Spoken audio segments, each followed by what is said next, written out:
Danes je bila upravljena 17. skupščina delniške družbe Perutnina Ptuj, na kateri je bil visok odstotek prisotnih delničarjev, tam blizu 90%.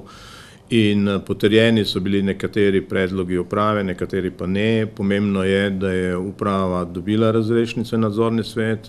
Pomembno je, da je bil z večino glasov tudi potrjen sklep o nedelitvi bilančnega dobička. In pomembno je to, da je uprava na nasprotni predlog, ki sta ga dala Društvo malih delničarjev in pa Kapitalska družba o reviziji, dala nasprotni predlog v imenu uprave in mojem osebnem kot delničar Perutnine, v katerem smo predlagali sicer vse ostale enake točke, razen dveh modifikacij. Eno je, da se izvzamejo za revizijo posli z Infond Holdingom in Centrom naložb, kajti tu že poteka sodni postopek, in pa da se izbere revizor neodvisno od posameznega delničarja ali pa uprave na javnem razpisu in po kriterijih, ki so definirani in ga bo izbiral nadzorni svet.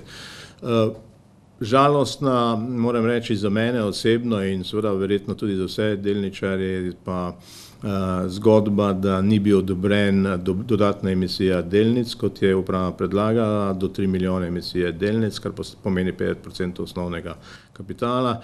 Ta ni dobila dovolj velikega potrdila, 75% kvoruma bi namreč bilo, je dobila večinsko podporo, vendar le še enkrat ne dovolj velike, in to seveda pomeni, da družba v naslednjih letih ne bo rasla, ne bo imela tega razvoja, kot smo ga mi želeli in predstavljali in seveda razumeli, in ga kot tajega tudi intenzivno predstavljali nadzornemu svetu. Posebej pa seveda moram reči, je problematično dejstvo, da nekateri od prisotnih delničarjev, zlasti pa tisti, ki so reprezentirali tudi posledično medije, ne razumejo, da je v danem momentu seveda prej z insinuacijami in škodljivimi interpretacijami škoda na strani Perutnine kot družbe, tako v neposrednem odnosu do potrošnikov, kot pa tudi do druge javnosti, in seveda to, moram reči, ni ravno dobra popotnica in ni dobro sredstvo, s katerimi skušajo nekateri obremenjevati družbe in pa seveda upravo in pa mene osebno. Vendar seveda je največja škoda na strani seveda družbe, ki lahko in na drugačen način seveda ne bo imela dovolj velike ali pa dobre percepcije, kajti imidž družbe se seveda lahko na hiter način zelo pokvari.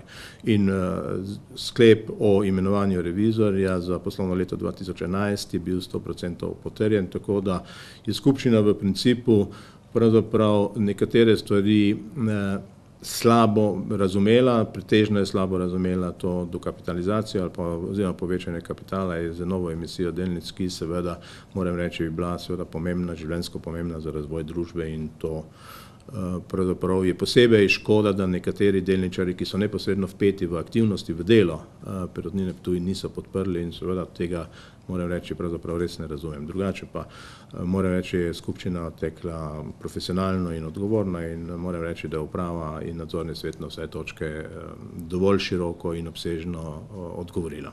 Kot predsednik Perutninarske zadruge Ptuj, ki ima v Perutnini 23,57%, zastopam tudi zadrugo in kapital v nadzornem svetu Perutnine. Na današnji skupščini so bili gotovi predlogi, katere smo mi delno podprli, delno pa smo želeli in imeli pomisleke po svoje. Predvsem glede delitve dividende smo predlagali, da bi vsaj nekaj bilo za delavce in za kooperante, vsaj minimalno, kot so predlagali mali delničarji, vsaj 15 oziroma 16%. Drugo pa, glede dokapitalizacije, pa mislimo, da bi ne bil znani dokapitalizator. Mi smo za napredek Perutnine, smo za to, da se dokapitalizira in da Perutnina raste kot naša hiša naprej, vendar želimo vedeti, kdo je znani dokapitalizator. Glede posebne revizije pa smo tudi za to, da naj bo posebna revizija, s tem, da bo pač nadzorni svet, kot je danes bilo sprejeto, predlagal to izredno revizijo, s tem, da mi kot Perutninarska zadruga želimo imeti v skupini posebnega revizorja tudi svojega predstavnika. Čeprav se je tokratna skupščina vse od sklica in medijskih zapisih napovedovala kot burna, je potekala brez zapletov. Potrjena in sprejeta je bila posebna revizija, ne sicer kakor je bila predlagana v razširitvi dnevnega reda, pač pa po nasprotnem predlogu delničarja dr. Romana Glasarja, ki je tudi predsednik uprave, z korekcijami predvsem z vidika povezanosti z obstoječimi že v teku sodnimi postopki. Ocenjujemo, da je takšna poteza primerna, smiselna, da se lahko odstranijo dvomi in nekatere navedbe, ki so bile vezane tudi na vprašanja posebne revizije. Hkrati pa ni bila odobrena dokapitalizacija oziroma sprememba statuta, ki bi omogočila v kar 50%. Tudi s tem v zvezi so se porajali nekateri pomisleki, dvomi in menimo, da bo verjetno v prihodnje prišlo do ponovne tovrstne pobude. Zaenkrat takšnega pooblastila in možnosti uprava ni dobila.